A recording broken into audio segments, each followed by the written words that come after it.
Assalamualaikum warahmatullahi wabarakatuh.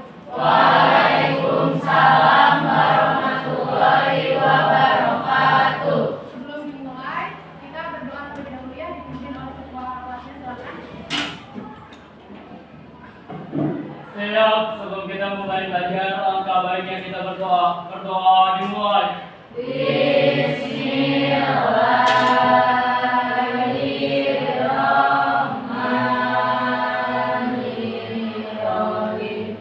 Raditu billahi robba wa bil islami dina wa bi Muhammadin nabiyya wa rasulah. Rabbi zidni ilman warzuqni fahman birahmatika ya arhamar rahimin. Amin. Beri salam.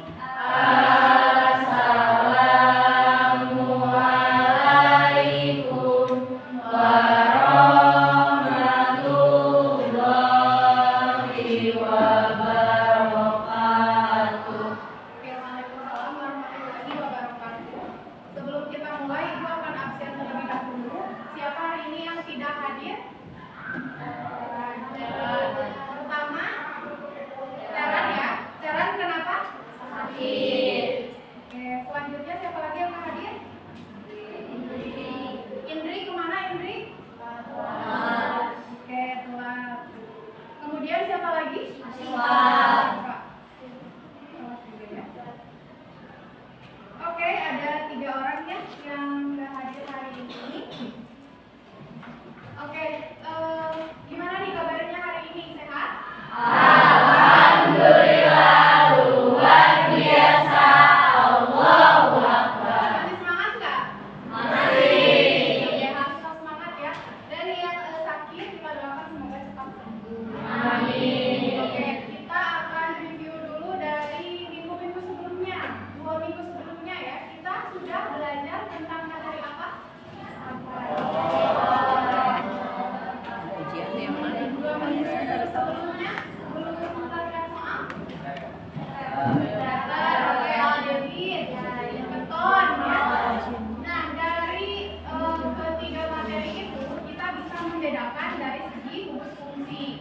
Coba Ibu mau ngetes apa ya, kemampuan kalian untuk mengingat dari mulai ether. Dari segi gugus fungsi ether, gimana gugus fungsinya?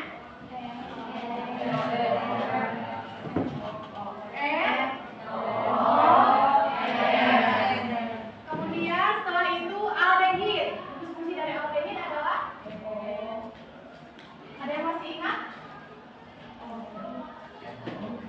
RCOH. Ya, RCOH. Kemudian keton.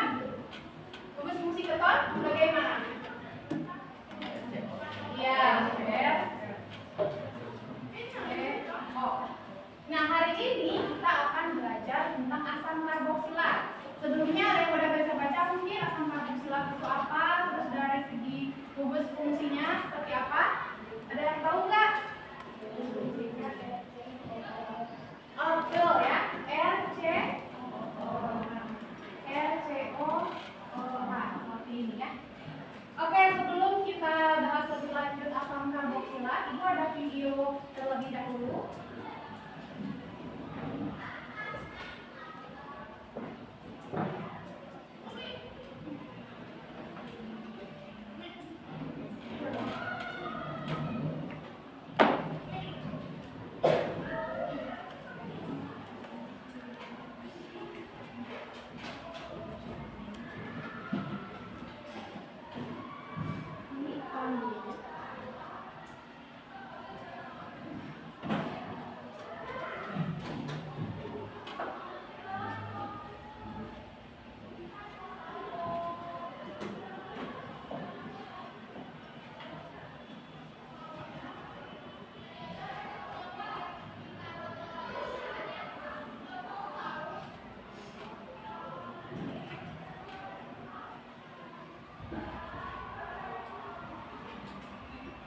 berbeda.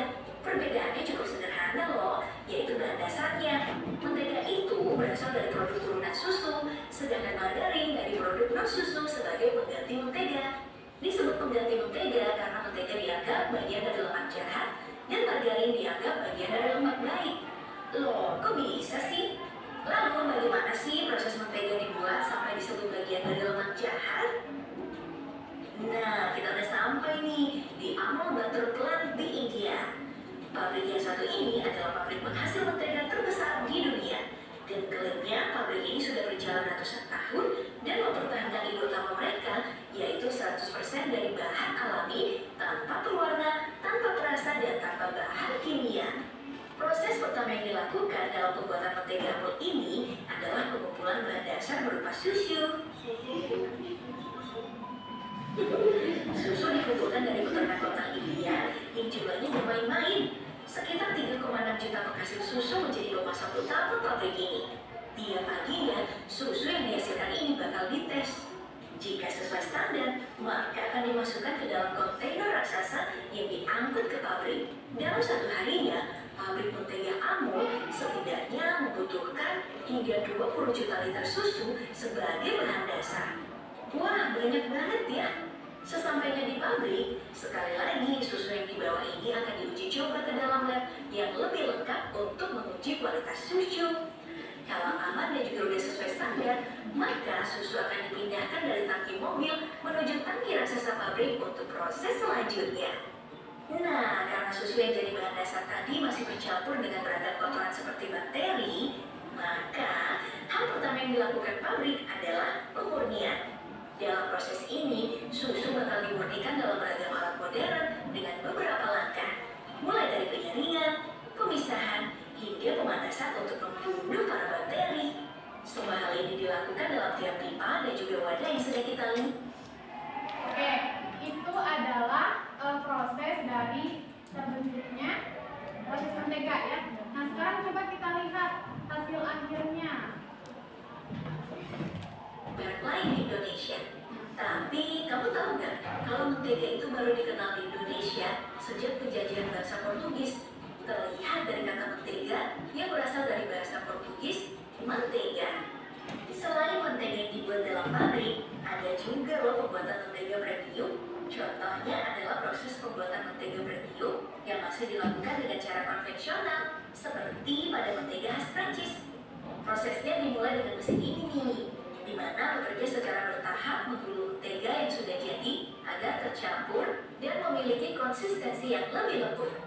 Setelah mencapai konsistensi yang diinginkan, penambahan garam halus pun dilakukan, lalu mentega terus dicampurkan kembali. Nah sekarang Ibu mau nanya dari video ini, apa yang bisa kalian dapatkan dari video ini? Secara singkat aja. Dari segi pembuatan menteganya, misalkan ada yang mau berpendapat? Boleh, kalau ada yang mau berpendapat? Tadi mentega itu terbuat dari apa? Susu. Kemudian dia melewati proses apa aja? Ada yang masih ingat? Nah, sampai hasil akhir dari mentega itu kan bentuk padatan ya. Dan menurut sumber yang didapatkan, mentega itu kan dia bisa bertahan beberapa bulan ya. Nah, kita harus curiga nih, kenapa mentega itu bisa bertahan beberapa bulan? Karena ada pengawet ya. Pengawet, salah satu pengawet yang bisa mengawetkannya itu adalah ya, kita tonton video satu lagi mengenai pengawet kenapa mentega itu bisa bertahan beberapa bulan.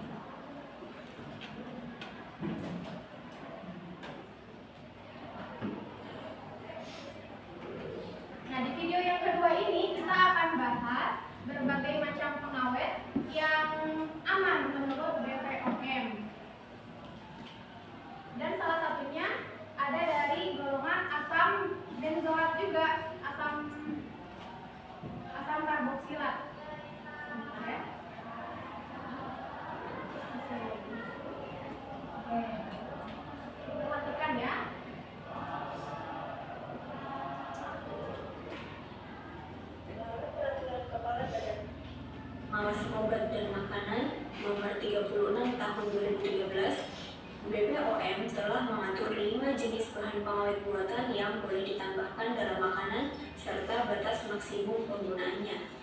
Apa saja? Yang pertama ada asam sorbat. Asam sorbat dapat ditemukan secara alami dalam buah-buahan, terutama jenis beri. Tapi ketika digunakan sebagai pengawet, asam ini harus diolah terlebih dahulu. Asam sorbat paling sering dipakai untuk mengawetkan makanan seperti wine, keju, roti, kue-kue, serta daging. Bahan pengawet buatan ini efektif dalam menghambat pertumbuhan jamur yang bertemu sama makanan dan menyebabkan penyakit. Meski dinilai aman untuk penggunaan reguler dan tidak terkait dengan risiko penyakit serius, asam sorbat bisa memicu alergi pada beberapa orang. Reaksi alergi yang timbul biasanya tergolong masih ringan. Kemudian yang selanjutnya ada asam benzoat dan natrium benzoat. Asam benzoat lebih banyak digunakan dalam bentuk garamnya, yakni natrium benzoat.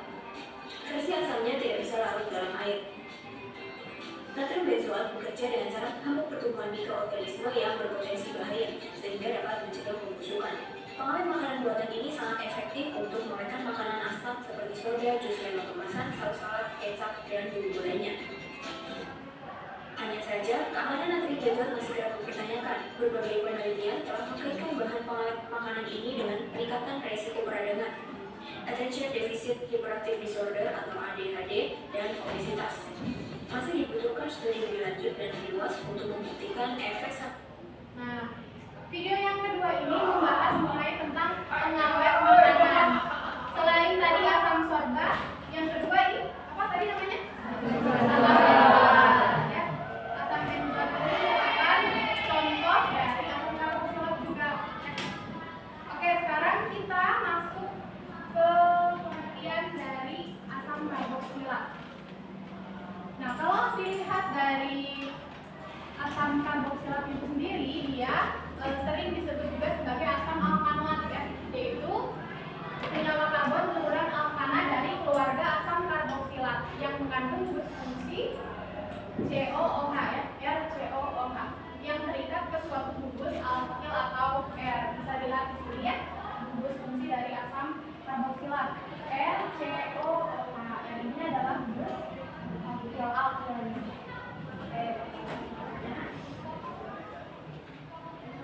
Nah, ini ya. Untuk rumus umum dari alkanoat itu CnH2nO.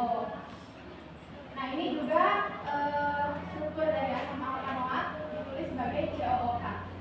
Jadi mirip seperti dengan aldehid. Kalau aldehid itu kan RCOH, ya, O-nya 1. Kalau asam karboksilat itu O-nya ada 2. Nah, kemudian kita masuk ke tata nama IUPAC asam karboksilat.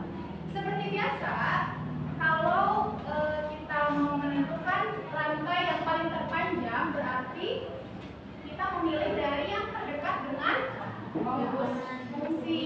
Kalau dari contoh itu, yang pertama kita ingin menentukan rantai utamanya dulu. Tapi dari sebelah kiri atau dari sebelah kanan nomor satunya? Di sini, ya. 1, 2, 3, 4, 5.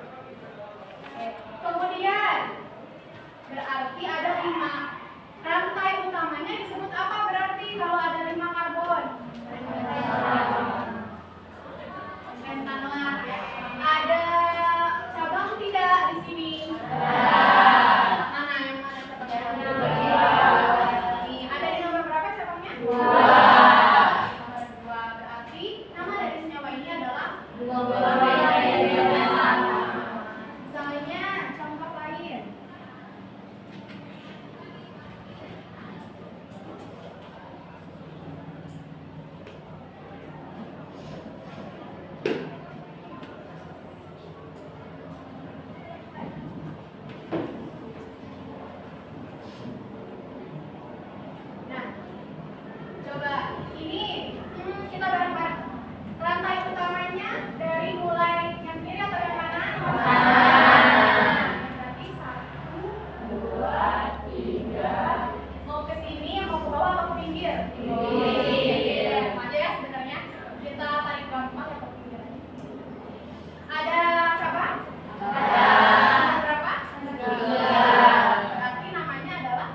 berarti nomor satunya di sebelah sini ya, karena ada rumus fungsi asam karboksilat. 1, 2, 3, 4, 5. Karena ini etil berarti dihitungnya 2 ya. 6 dan juga 7. Cabangnya ada di nomor berapa aja? Nah ini cabangnya ada yang metil, ada yang etil. Metil ada di nomor berapa aja? 2 dan 5 ya. 2 dan 5 yang ini. Kenapa rantai karbonnya, rantai utamanya tidak lurus? Karena kurang. Kalau lurus itu cuma 6, sedangkan ada yang lebih panjang ke bawah. Kemudian etilnya ada di nomor 3. Penamaannya etil dengan metil harus etil dulu yang kita tentukannya sesuai yang ada. Nah, kemudian ini ya M. Meskipun misalnya ini trimetil atau bimetil, tetap yang didahulukan adalah etil dulu baru metil. Oke, seperti itu ya. Ada yang mau ditanyakan dulu di penamaan IPEK? Nah, selain itu kita akan belajar juga tentang nama trivial asam karboksilat. Nah, jadi kalau asam karboksilat itu dia berdasarkan sumbernya, ya. Maksudnya seperti apa? Misalnya, yang pertama HCOOH. Nama IUPAC-nya adalah asam metanoat. C-nya ada berapa? 1, jadi asam metanoat. Kemudian nama umumnya adalah asam format. Di nama umum ini dia punya asal-usul nama. Yang pertama kan format dari kata formica. Formica ya, artinya adalah umum. Yang kedua, ini kan kita kalau di lab kenalnya asam asetat. Nama IUPAC-nya adalah asam metanoat. Asal-usulnya dari mana? Dari asetum. Kemudian yang ketiga, protopion ya, dari lemak. Kemudian butirum, mentega. Nah, seperti video yang tadi ini butirum. Kemudian valere dari nama tanaman. Laurel sejenis kacang, palmita tumbuhan palma, dan yang terakhir dari lemak. Jadi ada asal usul nama untuk trivial yang ini ya, trivial dari asam karboksilat. Kan kalau dari keton atau dari ether misalnya, ether itu kan ada penamaan khusus untuk IUPAC-nya. Seperti itu. Nah, sekarang kita lanjut ke keisomeran dari asam karboksilat. Ada yang tahu nggak keisomeran itu ada berapa secara umum? Ada 2. Apa aja tuh? Yang pertama fungsi, yang kedua isomer struktur ya. Jadi di struktur itu ada isomer posisi dan rangka. Nah, di keisomeran fungsi dia punya gugus fungsi yang sama, rumus molekulnya sama, tetapi letak dari gugus fungsinya berbeda. Letaknya kan berbeda ya di sini. Ini ada di nomor berapa itu? Metil etanoat atau alkyl alkanoat. Kemudian yang ini namanya asam propanoat, ada 3 C-nya ya. Kemudian ini ada 2 COOH, namanya yang ini. Nah, itu kan berbeda dari segi peletakan gugus fungsi. Tapi coba kita bandingkan dengan keisomeran struktur. Nah, kalau keisomeran dari struktur, dia sama tidak coba antara karbon C yang atas dengan C yang bawah? Sama tidak jumlahnya? Sama-sama punya berapa? 4. Oke. Nah, ini hanya berbeda di strukturnya saja. Yang pertama asam butanoat, tapi yang kedua namanya asam 2-metil propanoat. Tapi dia sama-sama punya C jumlah 4. Oke. Nah, kemudian dari segi sifat fisik dari asam karboksilat, dari segi titik didiknya. Jadi titik didih dari asam alkanoat itu relatif tinggi. Nah, kalau misalnya kita bandingkan dengan titik didih yang sebelumnya, misalnya ether ya. Jadi urutan kenaikan titik didihnya itu ether dulu. Nah, baru setelah itu aldehid atau keton. Kenapa? Karena aldehid atau keton itu titik didihnya relatif sama. Kemudian urutannya alkohol, baru masuk ke asam karboksilat.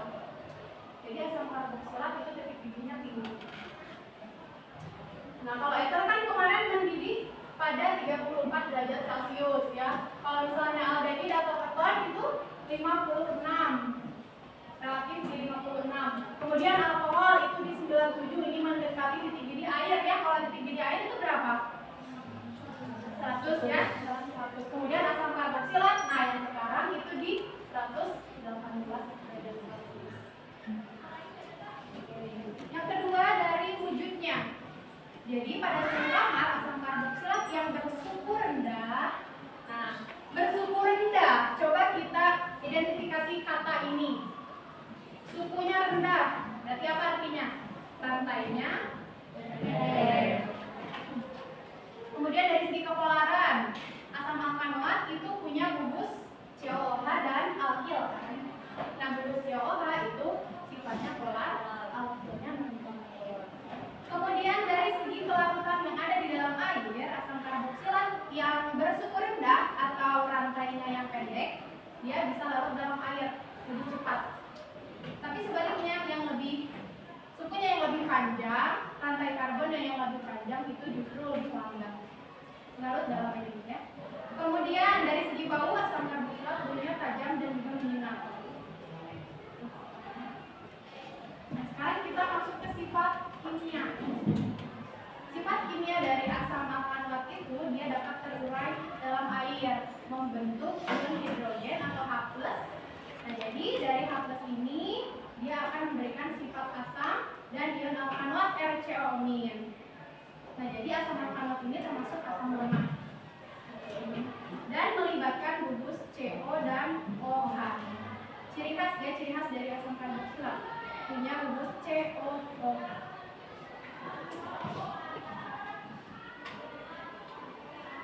Oke, selanjutnya kita masuk ke reaksi-reaksi dari asam karboksilat.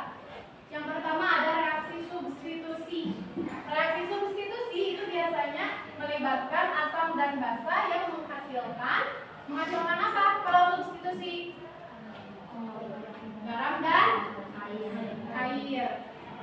Ya, kemudian di sini kan reaksinya asam alkanoat RCOOH dan basanya adalah NaOH.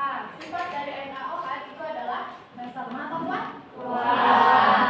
Kemudian, nah H yang ini itu akan terputus dan digantikan oleh Na. Na-nya berasal dari NaOH, ya, jadi tergantikan H-nya RCOO, Na ditambah H2OO, sisanya H2.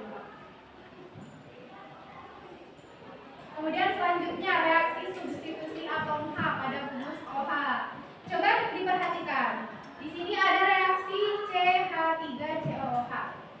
Kemudian bereaksi dengan logam. Contohnya di sini Zn. Nah, Zn-nya itu akan menyerang H. Kemudian jadi Zn CH3COO2. Sisanya dari reaktannya adalah H2. H2 biasanya fasanya adalah gas. H2 itu gas. Oke. Yang ketiga, reaksi substitusi OH dengan halogen. Nah, halogen di sini adalah Cl ya. Misalnya CH3COOH direaksikan dengan bisa PCl5, bisa SOCl2. Tapi di contoh ini adalah SOCl2. Kemudian OH-nya itu akan tergantikan oleh Cl. Cl itu kan klorin ya. Dia unsur halogen, berarti golongan berapa Kl? Cl? 2. Ya. Oke, sehingga dia menghasilkan SO2 ya dari reaktannya dan juga HCl. H dan juga Cl. Satu lagi dari sini. Kemudian reaksi pembentukan alkil alkanoat atau esterifikasi. Nah, untuk reaksi esterifikasi ini asam asetat itu bereaksi dengan C2H5OH. C2H5OH itu gugus apa? OH, ada OH-nya. Alkohol. Namanya adalah etanol ya. Oke, dia ada katalisnya juga memakai H2SO4 pekat. Sehingga dia akan menghasilkan CH3COO C2H5 esternya dan juga air. Ini adalah esternya.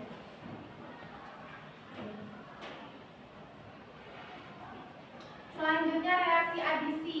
Nah, untuk reaksi adisi di sini melibatkan penambahan gugus atomnya ya, penambahan atau melibatkan penambahan atom. Di sini reaksi dari gugus fungsi asam alkanoatnya RCOOH. Kemudian dia dikatalisis oleh LiAlH4. Apa coba namanya? LiAlH4.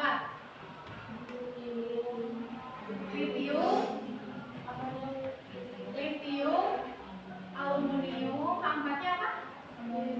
Hidrida. Nah, kemudian dia akan menghasilkan RCH-nya jadi 3 ya. Kemudian menghasilkan air. Nah, di sini ya. Di sini kita lihat LiAlH4. Dia itu direduksi asam alkanoat, yang ini direduksi menggunakan LiAl4. Reduktor ini nih, LiAl4 ini, AlH4 ini sifatnya adalah reduktor kuat. Dia akan memberikan elektron pada senyawa, pada atom karbonil. Nah, sehingga ikatan rangkapnya kan jadi terputus ya, jadi ikatan satu. Nah, karena ada reduktor ini, LiAlH4. Selanjutnya reaksi eliminasi atau reaksi dehidrasi. Nah, di sini asam karboksilat itu dikatalisis oleh H2SO4 sehingga menghasilkan CO dan juga H2O ya. Sisanya adalah air. Dan rata-rata memang kalau dilihat-lihat itu menghasilkan air ya. Ini juga air, menghasilkan air. Adisi juga sama menghasilkan air dan dehidrasi juga sama. Kemudian reaksi oksidasi yang terakhir. Nah, kalau reaksi oksidasi dia kebalikan dengan eliminasi dan juga adisi. Kalau oksidasi itu justru penambahan O dan juga pengurangan hidrogen. Nah, di sini tapi tidak semua dari asam karboksilat itu melalui reaksi oksidasi. Nah, jadi hanya 2 asam alkanoat yang dapat teroksidasi, yaitu metanoat dan juga 1,2 etadiol. Nah, dan di reaksi oksidasi ini katalisnya memakai KMnO4, terus juga larutannya H2SO4, sehingga menghasilkan CO2 dan juga H2O. Oke, ada yang ditanyakan dulu? Oke, coba kita ke pembuatan asam alkanoat ya.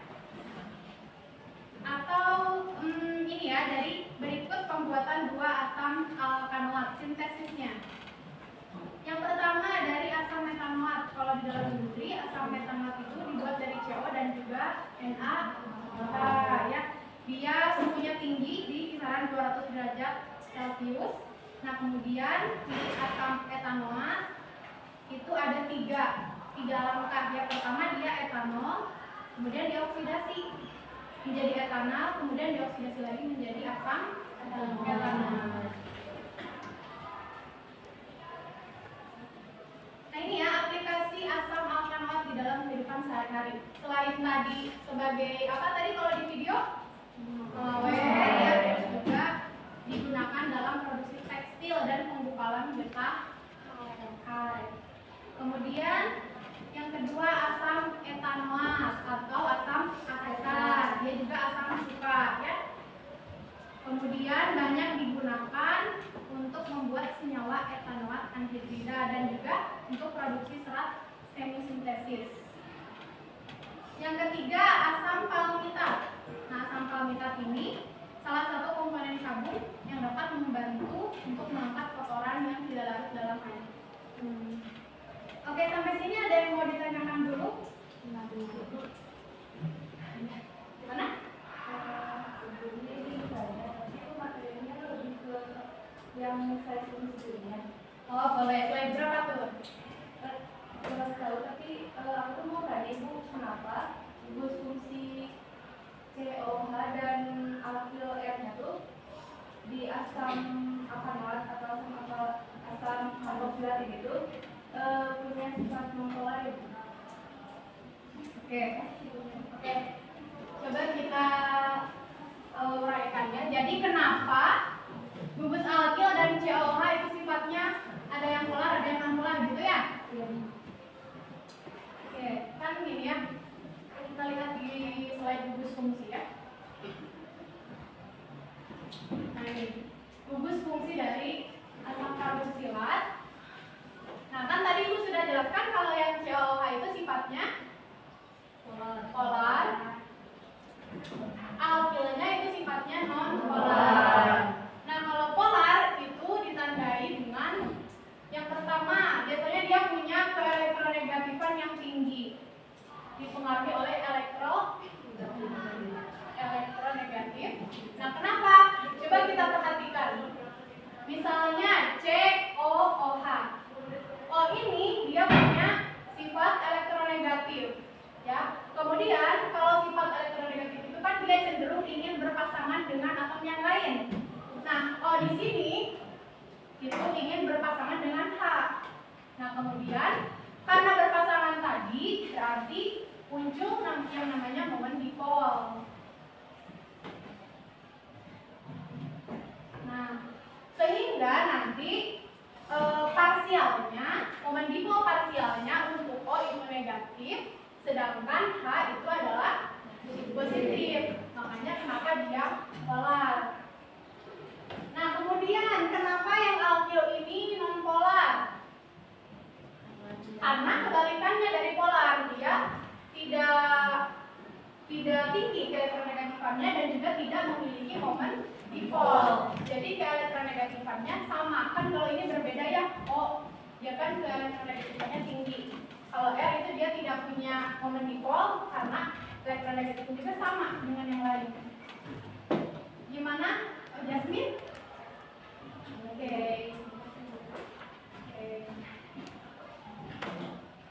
Ada lagi?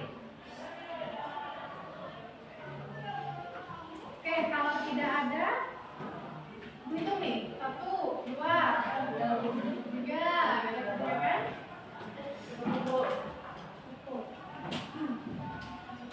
Oke, kalau cukup, waktunya kita mengisi LKPD. Seperti biasa, Ibu kan sudah bagikan kelompok, ya silahkan berkumpul dengan kelompoknya masing-masing.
Oke, semuanya tolong perhatikan dulu waktu untuk mengisi LKPD-nya 15 menit ya. Silakan boleh dimulai langsung. Iya.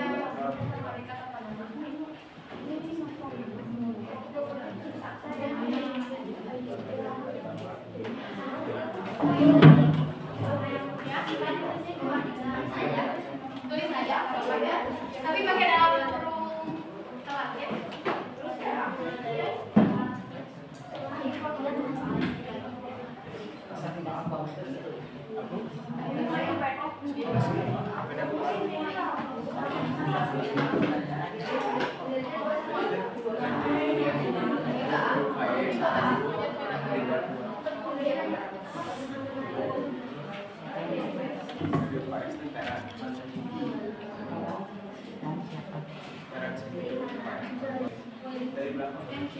Ditanyakan? Ini biar cepat apa ya, dicopot juga menyimpulkan misalnya slide. Oh, udah dibatal gitu.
Jago pen. Ini yang dia ulang.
Benar benar. Hai, kasih kenal.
Beres, beres,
53 pengen presentasi tentang asam karboksila. Yang pertama, ini ada yang namanya itu tripodasis. Jadi yang pertama pertanyaannya, apa yang terkandung dalam asam propionat sehingga dapat mencegah pertumbuhan bakteri? Jawabannya, karena asam propionat ini mempunyai sifat antimikroba sehingga asam ini dapat mencegah pertumbuhan bakteri. Terus yang kedua ada apa yang terjadi jika penelitian atau margarin tidak menggunakan asam propionat? Yang pertama ada dapat pertumbuhan mikroorganismenya jadi cepat, terus ada yang penurunan umur singkat sama perubahan kualitas dan resiko cepat terkontaminasi. Oke. Jadi yang kedua ya nama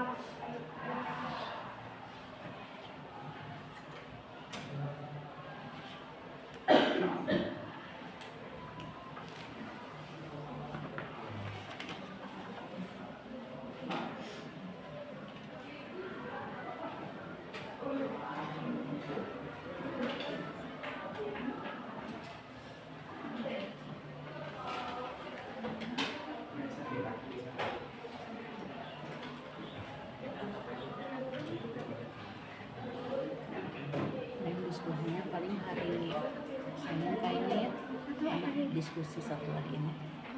Ibu itu diminta mengajar di praktek, gurunya satu orang tidak hadir, diminta bantuan panjangnya kan ke sini ada 3 sampai jam setengah 3. Dari jam berapa itu? Dari karena di sini ada selesai sama jadi diskusikan ini di Senin dia, Senin setelah ibu dari lab ya.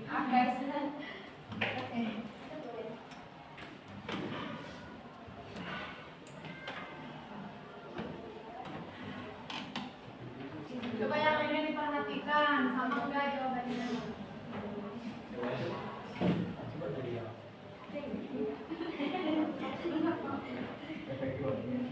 Jadi karena cabangnya ada di nomor 2, jadi 2 miripnya untuk tanaman.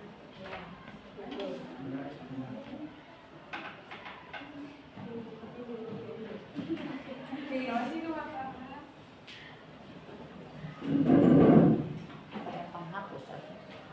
Ada nggak penghapusnya?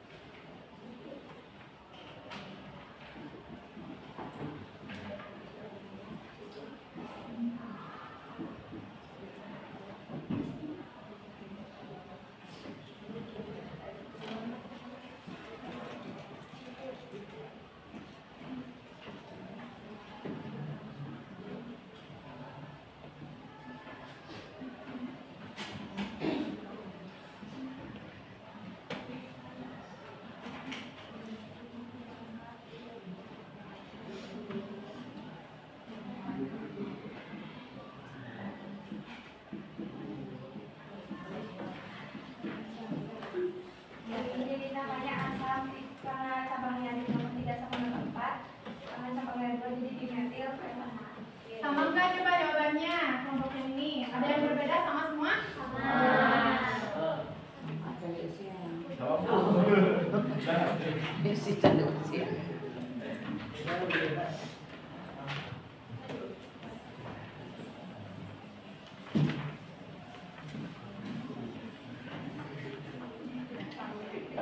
Selanjutnya ada 12 fitur dari nomor senyawa asam alkaloid. Yang A itu ada asam 3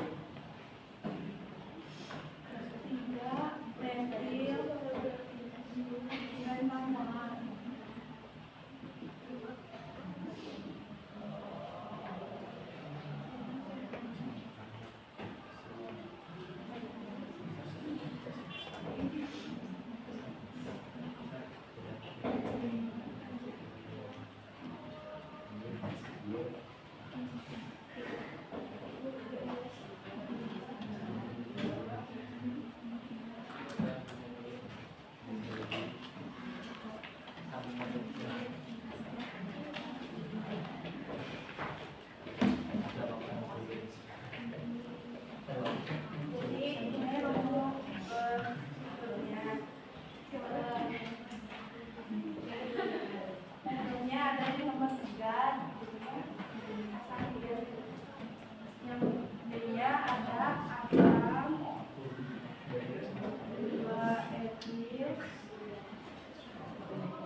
Beda. Coba yang bedanya yang mana, Karen? Sama aja sama. Beda kelompok cina Bu. Oh iya, beda ngomong.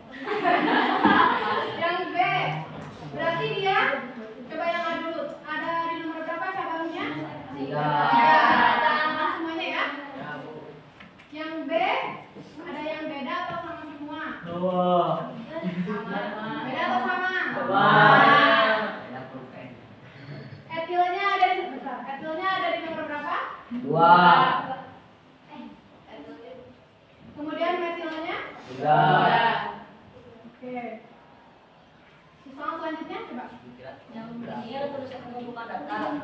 Soalnya bagaimana kecenderungan diri asam alkanoat dibandingkan asam alkanoat? Jawabannya karena pada asam alkanoat terdapat dua ikatan hidrogen sehingga diperlukan energi lebih besar untuk memutuskan gaya antar molekul. Yang kedua, mengapa asam alkanoat digolongkan sebagai asam? Karena keberadaan gugus karboksil yang RCOH yang terdiri dari gugus karbonil dan hidroksil OH pada atom karbon yang sama. Jadi kesimpulan dari materi asam karboksilat Sebentar. itu Jadi ciri khas asamnya apa? Oh, Asamnya apa? Kalau asam menurut Arrhenius itu apa? Sok jawab dulu.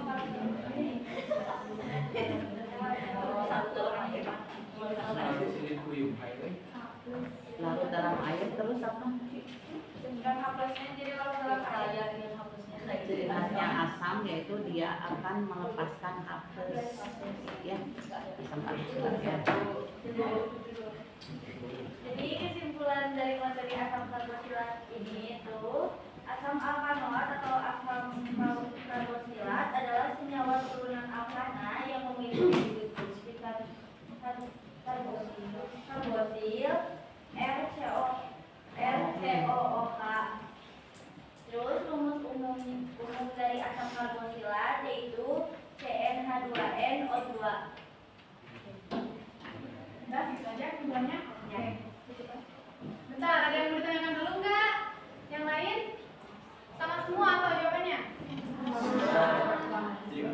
Ada yang berbeda tidak jawabannya? Beda. Yang nomor berapa? Yang nomor 3. Jadi kalau kelompoknya Jasmine gimana jawabannya? Sudah presentasi ya yang kelompok? Udah. Disebutkan aja.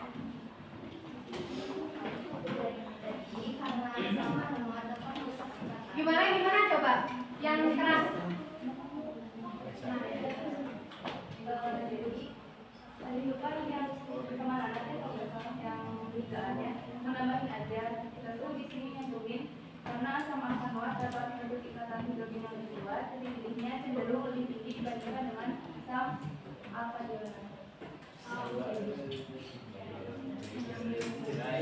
Ada lagi? Atau sama semuanya? Ya, mungkin segitu aja yang bapak tidak sampaikan. Mohon maaf atas kesalahan kita. Sampaikan. Sampaikan. Oh iya. Bahasa Indonesia betul ya. Assalamualaikum warahmatullahi wabarakatuh.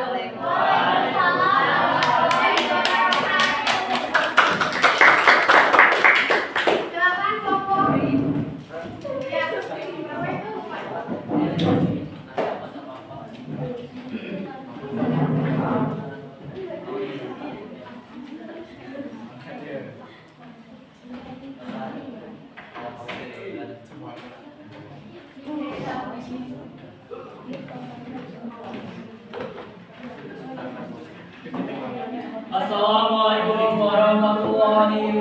berapa itu lupa. Assalamualaikum warahmatullahi wabarakatuh.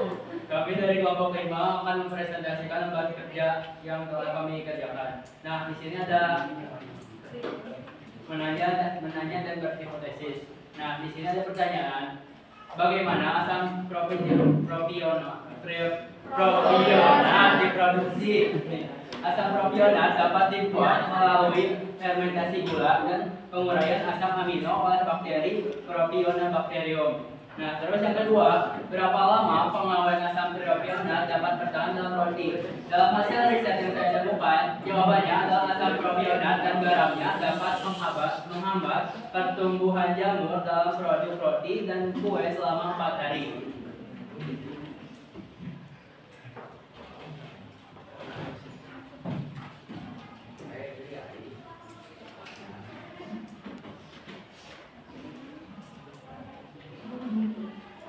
Nah, lalu yang kedua ada berilah nama sesuai aturan diupat pada struktur senyawa asam karboksilat. Nah, jadi kayak gini guys.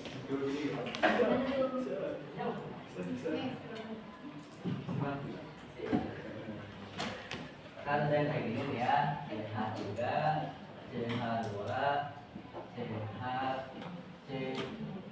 COH. Nah, jadi di sini ini kurang tiga. Nah, kita data Indonesia kan ini ya 1, 2, 3, 4. Karena kan yang panjang. Terus di nomor 2 ini ada cabangnya gitu. Cuma 1 karbonnya jadi metil ya. Ini metil jadi asam 2 metil 4 butanoat. Nah, lalu yang kedua itu ada CH3, CH, CH3, CH3, CH2, Nah, ini ada bungkus, ada cabang, satu. Nah, di nomor 3 dan 4 ini ada cabang metil. Nah, kita kasih nama jadi asam 3,4 dimetil pentanoat.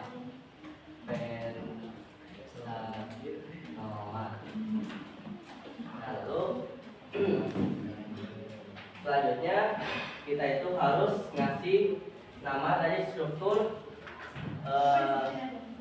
asam 3 metil pentanoat. Nah, jadi gugus fungsi itu seperti ini.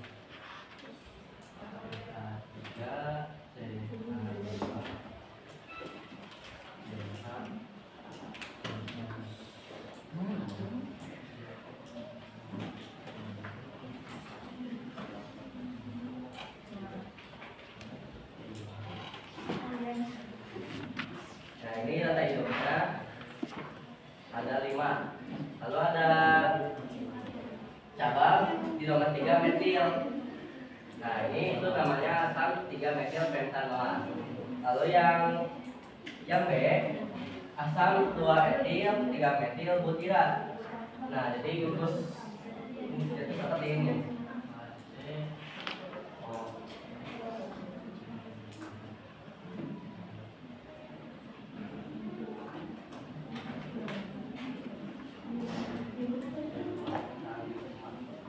Nah, itu ada cabang di nomor 2 etil tadi dan cabang etil di nomor 3. Kenapa nggak ke bawah? Karena kita harus cari data hidup yang panjang dan punya bisa mengambil cabang paling banyak.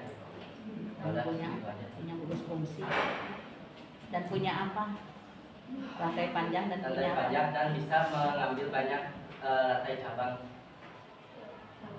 Dan mengandung gugus fungsi. Dan mengandung gugus fungsi. Yang ketiga A, itu pertanyaannya bagaimana kecenderungan lipid asam alkanoat dibandingkan asam alkadionat. Titik-titik asam alkanoat biasanya lebih rendah daripada asam alkadionat. Jadi secara umum asam alkadionat memiliki titik-titik yang lebih tinggi daripada asam alkanoat dengan jumlah atom karbon yang sama karena interaksi antar molekul yang lebih kuat dan jumlah gugus karboksilat yang lebih banyak. Nah, kemudian yang 3B, mengapa asam alkaloid digolongkan sebagai asam? Saya jelaskan ya. Asam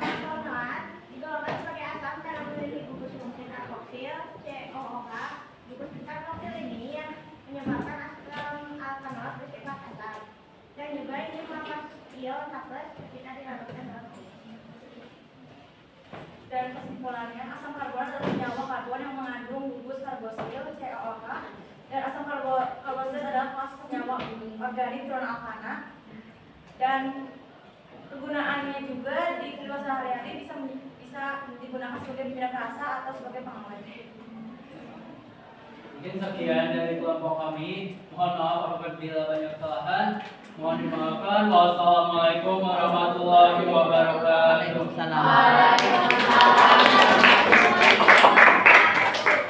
Oke. Sudah semua ya, berarti presentasinya kemarin juga sudah semua. Nah, sekarang kerjakan post testnya ya. Post test ini dikerjakan di kertas lembar perorangan ya, lalu nanti dikumpulkan ke ibu. Itu meja aku.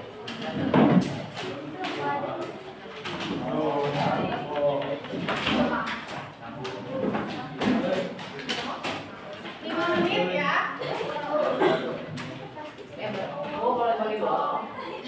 Boleh. Satu lembar juga segini. Bagi baca. Kertasnya kan?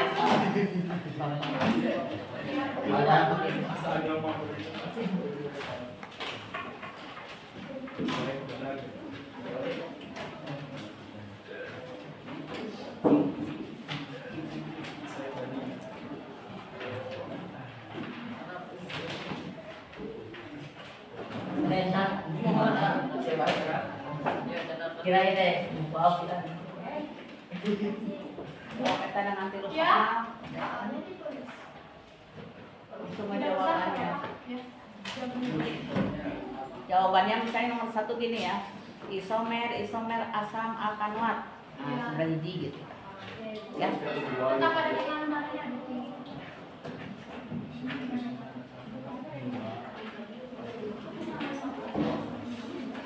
Itu minimal berapa isomer? 25. Nomor 3 minimal. Minimal 3 nomor 1.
RPP yang itu nanti dikumpulkan nilai ke sini. RPP modul belajar yang di lab. Oh iya, berbentuknya soft file. Sudah dikirim apa mau dikirim? Sudah dikirim. Sudah dikirim. Tapi pertemuan berapa?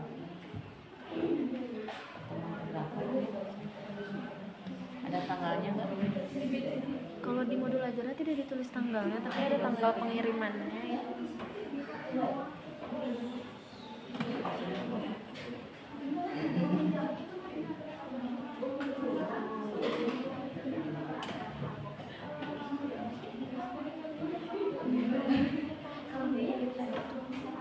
Di tanggal 5 November itu pengirimannya.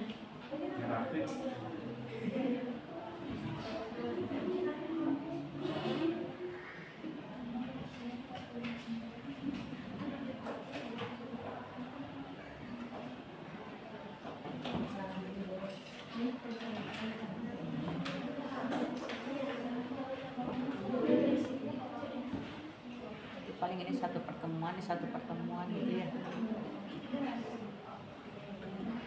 Pertemuan yang pertamanya ini elementer.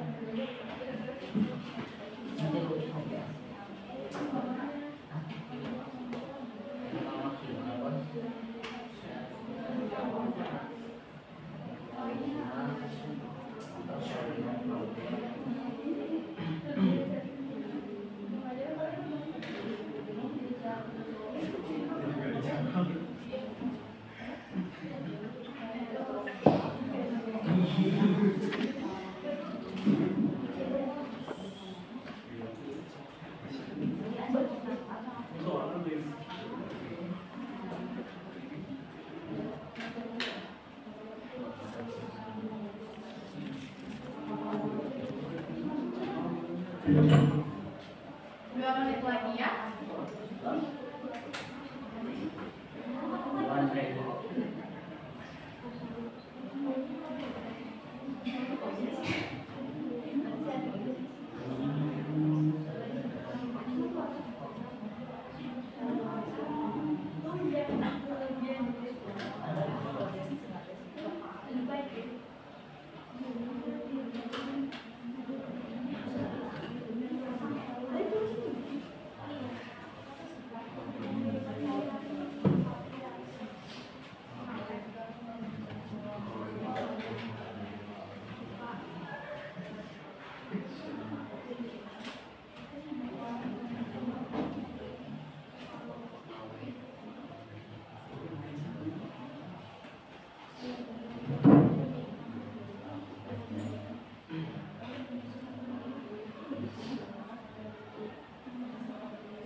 Oke, sudah ya? Sudah 1 menit? Oh ya. 1 minute. Oke.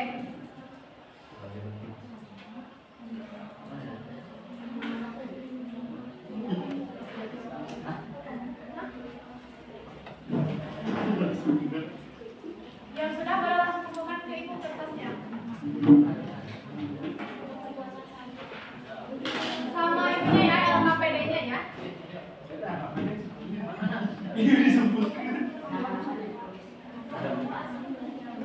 Udah?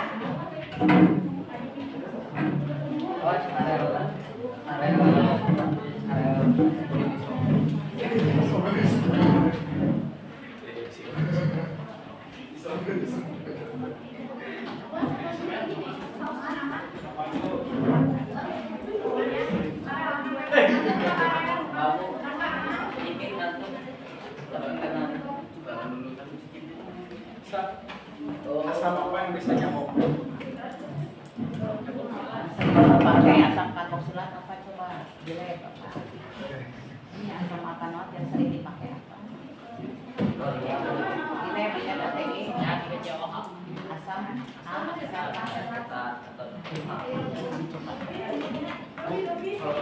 Bisa bikin ya enggak?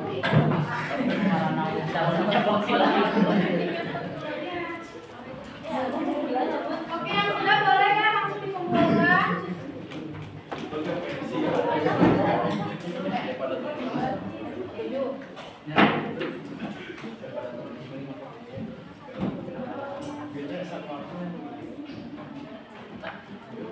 Sudah semua ya? Belum.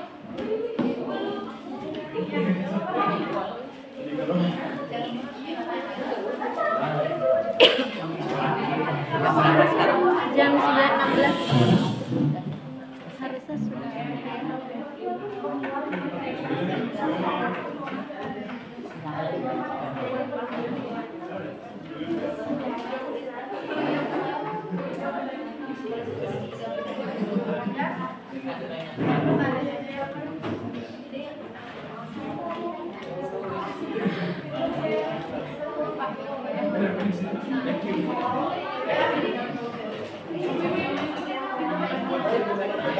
Udah semua ya? Udah. Oke.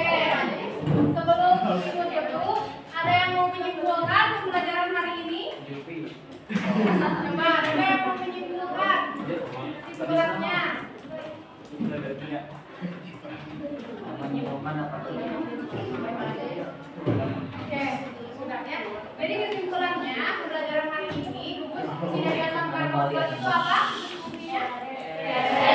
Oke, kalau tidak ada, Ibu cukupkan materi hari ini ya. Dan terima kasih atas perhatiannya. Semoga materi hari ini bisa bermanfaat ya. Dan wassalamualaikum warahmatullahi wabarakatuh. Waalaikumsalam warahmatullahi wabarakatuh. Terima kasih, Bu. Doakan Kami sukses. Wih, benernya habis sukses. Oke, kalau tidak ada, Ibu cukupkan materi hari ini ya. Dan terima kasih atas perhatiannya. Semoga materi hari ini bisa bermanfaat ya. Dan wassalamualaikum warahmatullahi wabarakatuh. Waalaikumsalam warahmatullahi wabarakatuh. Terima kasih, Bu. doakan Kami sukses.